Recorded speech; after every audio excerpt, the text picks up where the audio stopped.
Alors, parce qu'il n'y a pas que Lolo et José qui ont le droit de prendre de la hauteur avec leur drone. Nous aussi, on va parler d'Europe avec monsieur Jean Mangion, qui est donc maire de Saint-Étienne-du-Grèce, qui est président du Parc naturel régional des Alpilles, mais qui est également vice-président du PETR, chargé donc de la gestion des fonds européens. Alors peut-être un mot, ce qu'on appelle ici, on connaît peut-être un peu plus les programmes leaders. Qu'est-ce qu'un programme leader ? Alors d'abord, peut-être deux mots pour vous dire ce qu'est le PETR. C'est ce qu'on appelle le Pays d'Arles. Le PETR regroupe 30 communes dans le Pays d'Arles et donc un organisme qui regroupe les 3 communautés de communes du Pays d'Arles. Et donc cet organisme gère les fonds européens pour le Pays d'Arles. Et d'où leader, d'où ma présence et la responsabilité que j'ai au sein du PETR, dont je suis vice-président, de gérer les fonds européens sur le Pays d'Arles. Alors, l'Europe donne de l'argent donc au Pays d'Arles, pas pour le Pays d'Arles, mais pour ses habitants et au service de ses habitants. Donc, à travers, j'imagine, des porteurs de projets qui doivent avoir des initiatives. Comment ça marche, toute cette mécanique ? Alors, la mécanique est assez simple. Le Pays d'Arles, donc l'institution Pays d'Arles, définit un ensemble. L'Europe lance un appel d'offres. Ouais. Nous répondons à cet appel d'offres. Nous définissons un ensemble d'objectifs que nous souhaitions mettre en œuvre dans le cadre, bien sûr, des politiques qu'attend l'Europe. Il est évident. Quand il lance un appel d'offres, ce n'est pas un appel d'offres sur tout et n'importe quoi. Il donne ses périmètres. Donc voilà, c'est sur des problématiques spécifiques. Nous répondons à cet appel d'offres. Une fois que nous avons répondu, nous obtenons ou pas d'ailleurs des sommes très importantes. Donc c'est une vraie candidature. C'est une vraie candidature. Et à partir de là, nous mettons en œuvre ces sommes sur le territoire avec des partenaires auprès desquels nous faisons aussi un appel à concours et ces sommes sont petit à petit distribuées sur le territoire dans un esprit très particulier. En ce sens que tous les projets leaders sont des projets très spécifiques. C'est-à-dire que leader finance, alors je vais schématiser un peu pour que les gens comprennent, finance ce que quasiment personne d'autre financerait.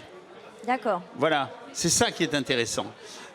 Leader, on pourrait appeler des projets vraiment pilotes. Pilote. Le leader va financer, par exemple, le projet d'un oléiculteur qui veut ne plus être attaqué par la mouche, qui ne sait pas comment faire que de mettre des produits phyto.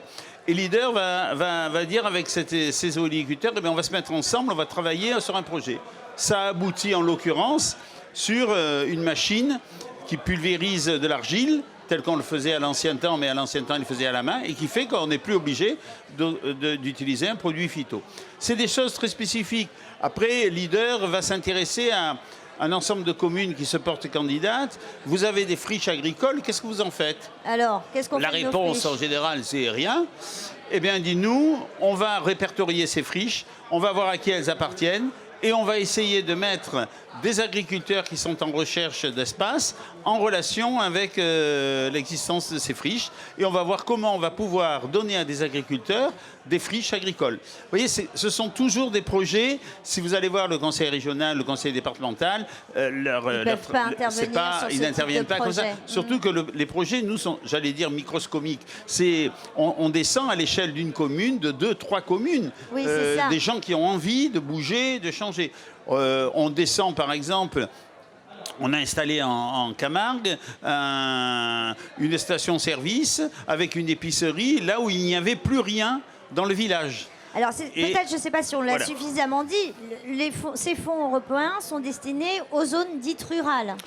Essentiellement aux zones rurales, tout à fait. Et pas uniquement dans l'agriculture. Alors évidemment, aujourd'hui, on parle d'agriculture parce qu'on est au Salon des agricultures de Provence, mais on peut avoir d'autres types de projets, le volet social, par exemple. Tout à fait, ça s'ouvre au volet social. Nous avons des projets leaders dans ce domaine, par exemple, pour dans des communes rurales complètement déshéritées, pouvoir avoir des personnes spécifiquement formées qui peuvent accompagner des personnes âgées sur tous les domaines possibles, aussi bien bien sur la problématique de la gestion de leurs documents informatiques qu'ils ne savent plus gérer ou qu'ils ne peuvent plus gérer, mais aussi sur des problématiques toutes bêtes de monter des réseaux pour aller chercher des médicaments, de monter des réseaux pour aller chercher des personnes âgées qui ont besoin d'aller à l'hôpital, mais il n'y a pas de bus, il n'y a pas de distribution dans le périmètre, etc.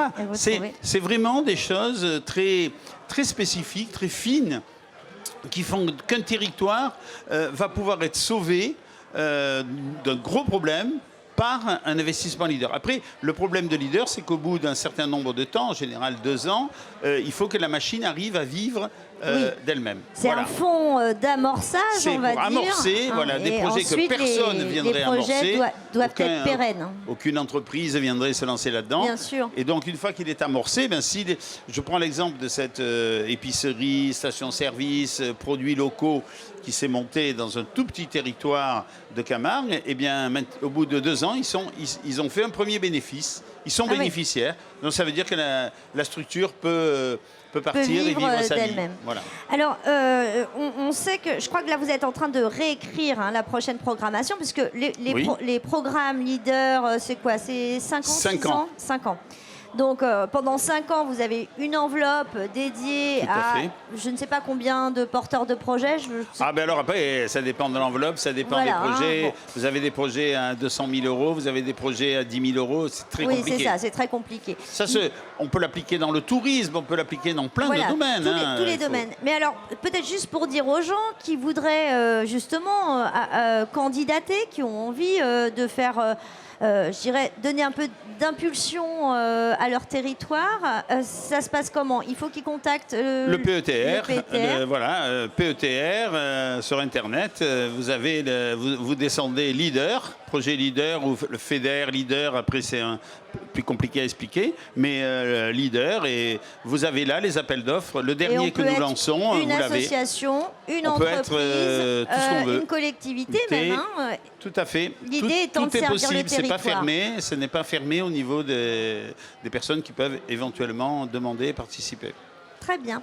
Merci beaucoup, Monsieur Mangion. Je vous en prie. À très vite. Merci.